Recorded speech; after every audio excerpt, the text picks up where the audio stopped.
Yo, what is up, guys?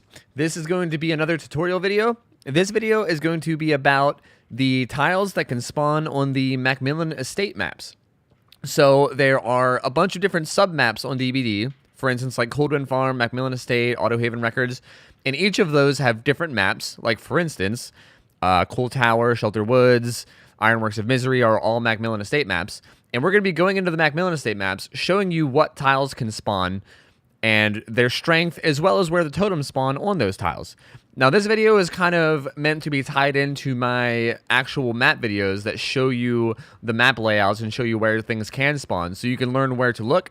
And then this video will help you be able to recognize the actual tiles themselves, as well as kind of explain, their strengths and weaknesses, how strong or weak they might be.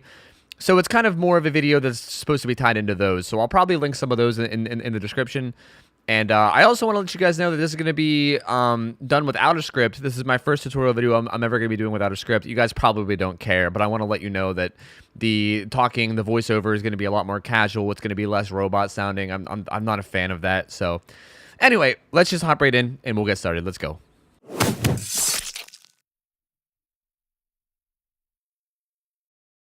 Okay, first things first, I kind of want to clarify more exactly what I'm talking about with this video.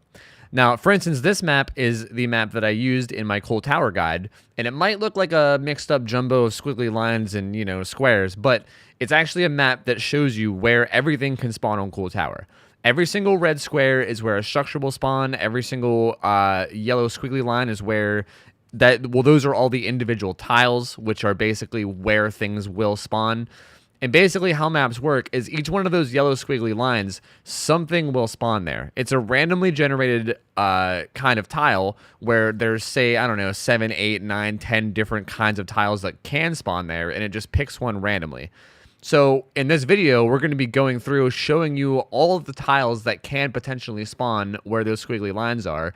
Talk about how strong they are, how weak they are, what to look out for. How to recognize the ones that are strong so you can know to run them, how to recognize the ones that are weak so you can know to stay away from them, and so on and so forth. On top of this, every single tile that spawns on a map has one potential totem spawn. Now, they'll always spawn in the same place in the tile, so learning where in the tile that the totem spawns is pretty important if you're totem hunting, because you can know to look in that one exact spot. And if it's not there, you know that you can move on and go to the next tile. So you save yourself a lot of time that you might normally spend running around the tile, doing circles around every rock and tree, making sure there's no totem there. You can check the spot that you know it spawns. If it's not there, continue moving. So we're going to be going into each tile and talking about where the totem spawns as well, so that you guys know where to look. I believe that every single tile might have a set in stone hatch spawn, but that is really hard to learn because you don't really get in hatch situations every game. You see like 5 totems a game, but hatches are, it's really hard to differentiate every single hatch spawn in every single sub map type. So I couldn't really put those into this video, unfortunately, but I'm pretty sure every single tile can spawn the hatch. And I believe they might even have static hatch spawns as well. If anybody wants to clarify that, you guys can feel free. I'm just not 100% confident enough in my information to put that into the video because I don't want to spread any misinformation. But anyway, we're going to be talking about the tiles that can spawn. To start off, there's 2 different tiles that can spawn. There's a tile that has potential for a pallet spawn, and then there are dead zone tiles which don't have any potential for pallets, and just by looking at them, you know that they're a complete dead zone with nothing that you can use as a survivor. So as a killer, it's also important to know whether a survivor is running to a zone that might have a pallet or might not, so that you can decide, how good or bad the chase is going to be. So we're going to get into more detail about what they look like so that you can identify them from far away, then also talk about the strengths of them. So let's get started. All right, so the first kind of tiles that we're going to talk about are double pallet tiles. These are tiles where there's 2 different pallets that can potentially spawn, but it will only spawn one at a time. And that's a maybe. There's not a guaranteed spawn. These might spawn with no pallet, but if it will spawn one, it'll spawn one either in between 2 sets of rubble on one side or in between 2 sets of rubble on the other side. And in this particular clip, there's one there, and then the one where I'm standing at right now, there's not one spawn, but it could spawn there. These are pretty strong tiles. They always have low walls, so you can see the killer. It's pretty much impossible to not see the killer. Even like a hag or a short killer, you can still see over these piles of rubble. So LOS is never a problem. You can keep an eye on the killer the whole time you're getting chased. They're pretty strong. They're not like extremely safe. If you make a very minor mistake, you can get punished and get hit for it. But with a little bit of practice, if you really time your vaults and use fakes to your advantage, and make sure you time your vaults correctly and don't rush them, don't panic, make sure you time them correctly and don't fall for fakes, you can use these pallets and pretty much never get caught unless there's pretty high levels of bloodlust. The totem spawn for this particular double pallet is right here in this little like cubby hole spot in between the one setup. So if you're running through this tile and you're looking for ruin or something similar and you look in there and there's no totem, then you know to keep running and go check another tile. There's also another kind of double pallet that can spawn on Macmillan too. It's slightly different looking. It has a different totem spawn and it's shaped slightly different, but they play very similarly to the other one. Again, it's the same thing where there's two different pallets that can spawn, but only one will spawn at a time. Maybe. Sometimes none will spawn.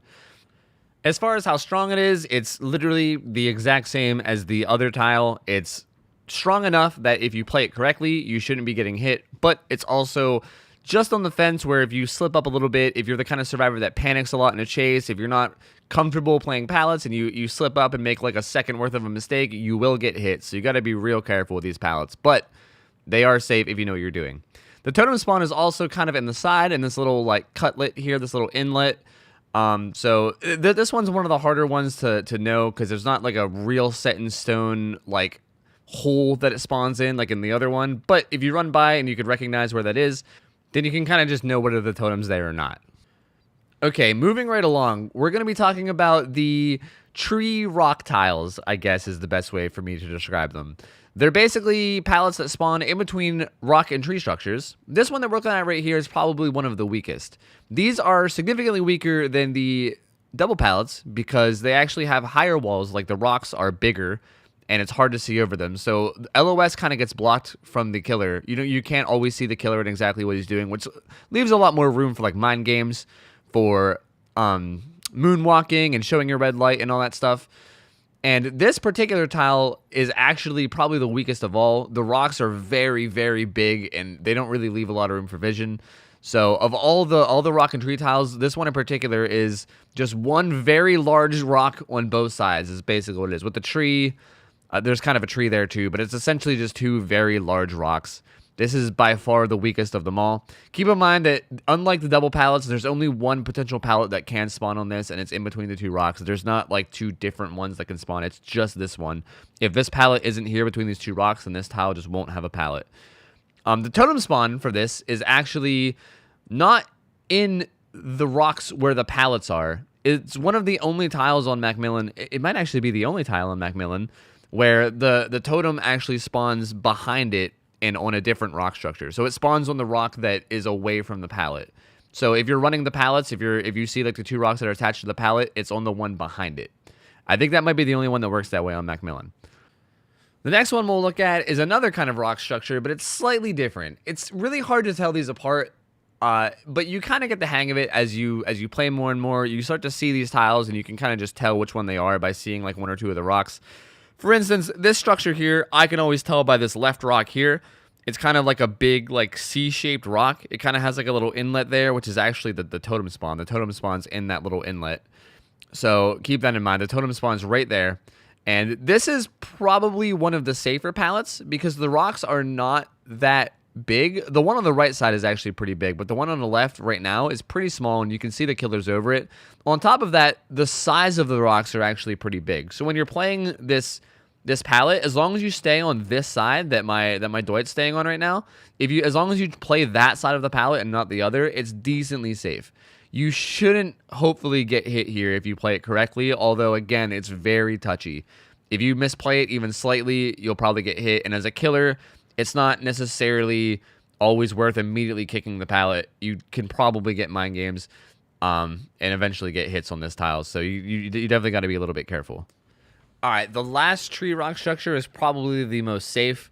Again, these all look very similar, but they are different. There's certain defining features. The totem spawns right here, basically on this one rock, which is basically the defining rock, so you'll know to look for it. The way that you tell this tile is because this rock right here kind of cuts off a little bit at the top, so you can see the killers over the rock. And that's kind of what makes this tile so good. This is probably, I think, the safest of all the rock tiles, maybe. It might be close with the last one that we showed, but you actually have pretty good vision of the killer while running this as long as you stay on this side of the rock. So you basically stay on the side where the rock slumps down, and then no matter what you're doing after the pallet stone, before the pallet stone, if you stay on that side, you can see the killer's head. If they try to, you know, play mind games by running or showing the red light one way and running the other, you can kind of just see where they go. It's pretty much impossible to do as long as you're paying attention and have good awareness.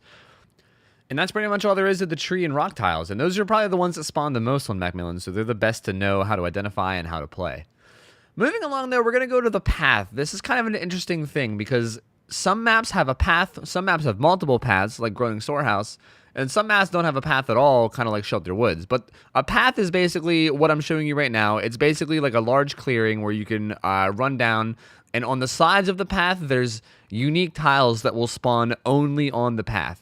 So it's really interesting. It kind of bends the rules a little bit, and it kind of works differently than other parts of the map. So you kind of just have to know where these are. The only kind of pallet that can spawn on the path is just this structure right here. We'll just call it the path pallet. That's what I always call it. It's basically a pallet that is tied to one extremely large set of boxes, and then on the other side is kind of a very small tree / box. So it's basically tied to one very large set of structures and then a very small set. So this is probably the safest pallet that can spawn on Macmillan. These are so good.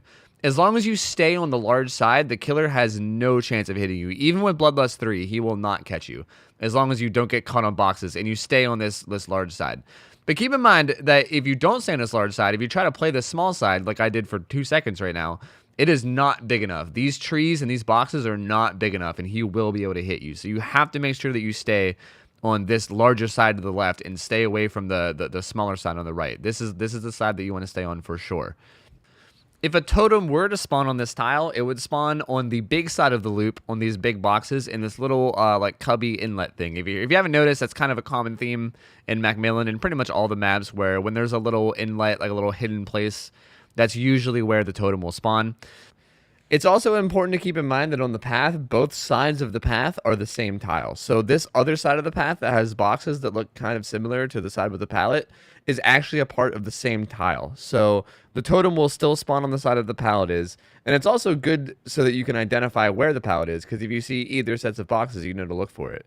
There's actually only 2 spawns that can spawn on the path. There's either the pallet spawn, which is like these boxes right here, or there's the cluster of trees, I guess is the only way I could really describe it. It's just on both sides of the path, there's just clusters of trees, and there's not really anything that useful. The totem spawn on this tile is kind of one of the biggest pains in the ass to identify from far, because it's kind of just behind a rock with 2 trees. On the other side of the path, there will be a rock that looks kind of similar, but the trees won't be there. So if you can just like notice the rock with the 2 trees on the side that kind of has that like little inlet feel to it, that's where the totem spawns. That pretty much sums up all the actual pallet spawns that can spawn on Macmillan, so all that's really left to get into are the dead zones. Now, what a dead zone is basically when a tile spawns, but it doesn't actually spawn anything useful for the survivor. There's no pallets, windows, there's nothing for you to actually use. For instance, one of the dead zones, one of the easiest to identify is a hill. A hill spawn is obviously just a big hill, and you can use it to jump off and trigger your balanced landing, but other than that, it's pretty much useless. If a totem were to spawn on this tile, it would spawn right into this little rock right here on the right side whenever you're walking up it. So that's where the totem would be. It's a little bit hidden, but that's where to look. Other than that, though, all this tile is really useful for is triggering balanced landing, but it's mostly just a complete dead zone. Aside from the hill, there's only 3 other dead zones that can spawn on Macmillan. One of them is kind of just like a rock and a few trees, and the rock is where all the things will spawn if anything were to spawn on this particular tile, for instance, chests. A totem would spawn on the other side of where the chest was, like right there in the wide open. It's not a very well hidden spot. And if you don't find the rock in the trees, then you might just find kind of a big cluster of trees, which is what this is. This actual clip is 2 sets of the same tile side by side. And you can see the totem spawn. It's kind of just out on top of a tree. It's pretty much impossible to miss. So if you see a cluster of trees, you really don't have to look very hard. It's kind of just right out in the open. But this is actually 2 tiles side by side that are both just clusters of trees. So that's basically what it looks like. Again, nothing useful to you as a survivor. As a killer, you love these because if they run there, there's nothing that they can do to get away from you. The last kind of dead zone that can spawn on Macmillan are these tractor tires or tank tires, or they're like caterpillar tires that can spawn. They always spawn with these boxes, and the totem actually spawns right in here in this little inlet, of course, because that's how it always works. So that little inlet is where the totem would spawn, and these other boxes to the side here always spawn with them as well. So it's kind of easy to identify, you know, the box setups as well as the big ass tires that are just kind of in the middle of nowhere. And those are all the different dead zone tiles, so make sure that you can identify these from far away. It's really, really important to be able to identify where the dead zones are as well as where the pallets are while you're running around a map. That way, you can see from far away if there's a potential to be a pallet or if you just know it's going to be completely dead, so you know to avoid the dead zones and go to where the pallets are as a survivor. And as a killer, vice versa. If you see a survivor running to a dead zone, you know it's a free down, so you know to go right there. That's one of the most important things that you can learn in this game, for sure. The one last thing I wanted to add to this video, just because I was covering the totem spawns, is I want to touch base on the totem spawns that can spawn in all the individual structures. I'm not going to get into how to play the structures because I already have a video dedicated to that, but the totem spawns for the structures are actually slightly different per map type. For instance, on Macmillan, the totems will spawn in a slightly different place than they will on Coldwind, and same thing with Autohaven Wreckers. So for Macmillan, I'll show you guys in the structures where the totems will spawn. That way you know where to look while you're running through. The first structure we'll talk about is the single pallet tile, which is basically the structure that has a long wall, a short wall, and a pallet in between them, and then a bunch of other random junk around it. On this tile, it spawns in the little C-shaped wall that is on the other side of the pallet. It should be across from the hook if there spawns a hook in the tile. It's right there in that little nook cranny in there, so make sure to take a look in there. If you go to a jungle gym, it doesn't matter which window, which pallet spawns. It will always be in the back corner. So it doesn't matter which window spawns, which pallet spawns. It can be inverse, like whichever way. It will always be back here in like the back right corner of the jungle gym. But keep in mind, this is only for Macmillan. On other maps, it'll spawn other places. But in Macmillan, it will always be in this back right corner. Next one up is T-walls. T-walls are the T-shaped wall and the L-shaped wall. On this one, there's two little boxes that spawn, and it spawns right in between the two little boxes. It's pretty easy to see. It's pretty hard to miss. If you just run through the middle of T-walls and just take a quick look around, it's pretty hard to not see it. It spawns right in between the two little boxes. It kind of has another little inlet, of course. So just check that out there, and that's where it spawns. And last but not least, we got Shack. Shack is actually recently got changed. Shack's totem now spawns in this, like inside Shack, beside this little box. Kind of in between the box and the wall, which is actually a very new spawn. It used to spawn outside Shack, right around back, like way in the wide open. And I guess they deemed that it was too easy to see it, so they changed it to be inside. It actually still does spawn on the outside in certain maps. I believe Swamp and maybe Yamaoka it spawns out there, but I'll have to check to be sure. But on Macmillan, it will always be inside. Alright, I think that covers just about everything I wanted to say about Macmillan. This video, I'm going to be linking a lot of the other videos in the description. I'll be linking my structures guide on how to run structures. I'll be linking my actual videos to the maps themselves, like Coal Tower, Suffocation Pit, where I show you where everything can spawn. But I hope this can help you guys out. I think learning how to identify safe pallets and dead zones from far away is so huge, especially as a survivor, but even as a killer as well. So hopefully this video can help you out. If you guys have any suggestions on what to do for these videos going forward, because I plan on doing these for every other map type as well. If you have any suggestions, feel free to let me know in the comments. If you guys like this, remember to subscribe, like, or whatever, support the video and the channel however you can. I appreciate it. Thank you guys so much for watching. And that's going to be it for me. Thank you guys for chilling with me. I'm out of here. Fliga. Fliga later. Fliga.